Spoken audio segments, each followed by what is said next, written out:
What is going on, guys, and welcome back for another video with myself, Obsidian Gaming, and today we are playing again ye old Ultima Online. I can't actually believe this game is 25 years old. That is right, guys, you've heard it. It's 25 years old, this game.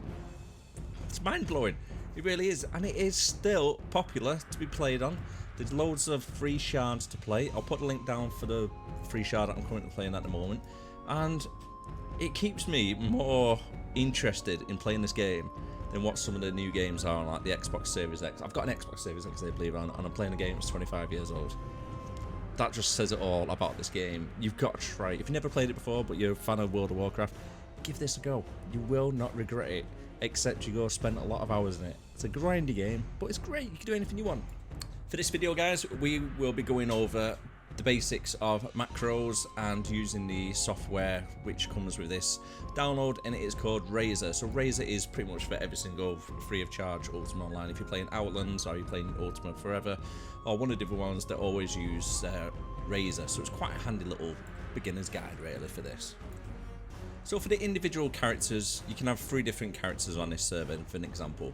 So I've got a mage tamer, which is this character. I've got a warrior, which you've seen in the previous videos, and I've also got a craftsman. So he'll be making like anything out of metal, or your tailoring, and also in the mines. So for the craftsman guy, macros are really important, and this makes life so much easier for you. You can even have 2 different accounts up really. You can have one on the other side just doing a macro, or whilst you're dungeon hunting with your first character. So basically macros, let's get onto it. Okay, what you want to do is go over to the options and come over to the macros. So with Razor, it is quite simple as well. You can do hotkeys. The only problem is why I wouldn't advise using the hotkeys on this section for the Razor is because it will do it for every single character.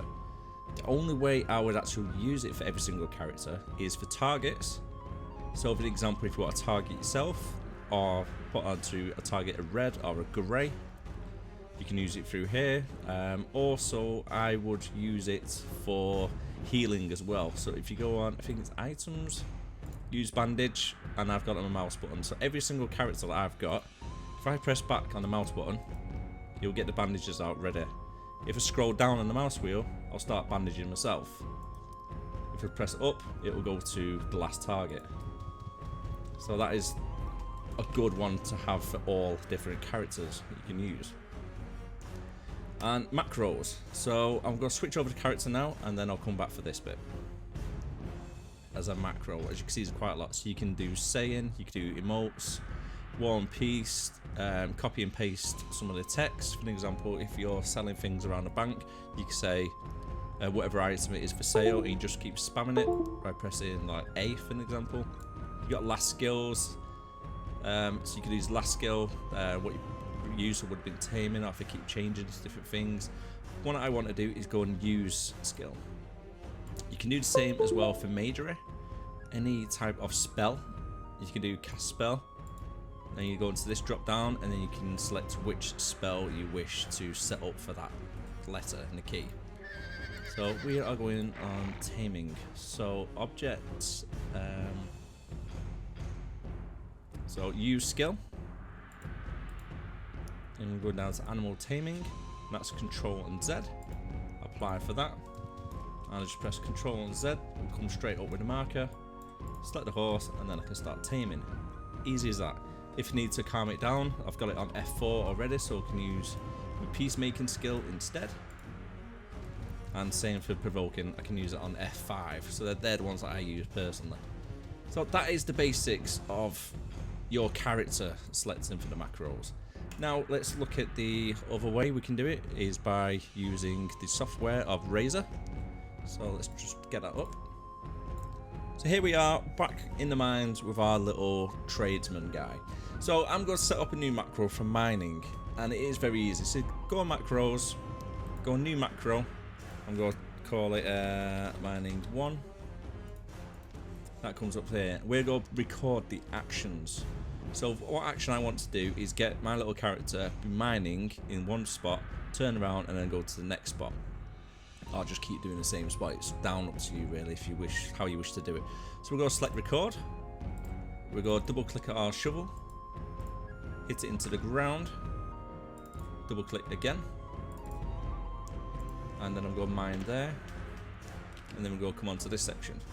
What you want to do now is select left click there, right click, and then we'll go convert it by type, so then it'll be a shovel.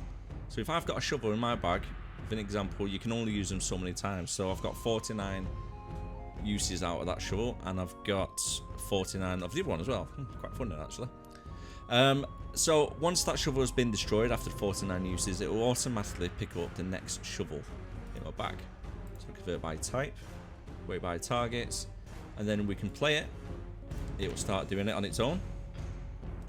Or what you can do is go to hotkeys, macros, and then mining 1. I'm going to set that key to F1. And what we want to do is press F1, and then it will automatically do that for you. You can set it so you can walk in different directions. So let's turn that one off.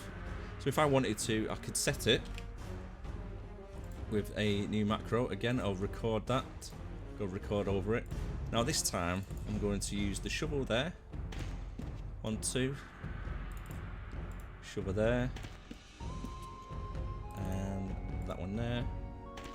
Then back to where we were. Now in theory, this should work.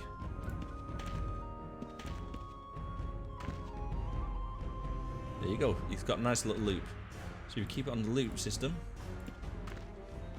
Do be careful though, because you're not allowed to do AFK mining or macroing. So M and L comes up in the top box, and that is just to be like one of them safeguards to make sure it's like an anti-cheat thing for you. Because people do take advantage of it, so just be aware of that. You can get jailed on the server after so many times getting caught. You can get banned. So if you are going to do this, just keep an eye on it. So keep it up and on second screen, and just keep checking every couple of minutes on that for you. Another good one that you can do for the macroing, and you can actually do this AFK, so don't worry about doing this one. It's for blacksmithing. So if I get my menu up like this for an example, and I'm making, say, cutlasses. So I'll select a cutlass, it'll do the creating it for you, and then I've got to do a cutlass again, or select make last. If you keep doing that, it's quite time consuming. So what you can do, you can set yourself a macro up for this. So if I get this up, let's remove that one because I don't need it anymore. No, we're going to go Smithy 1. So what I'm going to do, I'm going to keep this menu up here. So double click your tongs or your Smith's hammer, and that'll bring up your menu here. If I do a record to make last, like so, that's now set it in action for me. So if I click loop, it will automatically on its own keep making new swords, as you can see. So you don't have to worry about changing or anything. You can just have 1,000 ignits in your bag, and you just carry on doing your blacksmith like so. You can do that, and that's perfectly fine on the servers to do AFK. So if you have a couple of thousand on overnight, well, after a few hours or so, you can just do it that way.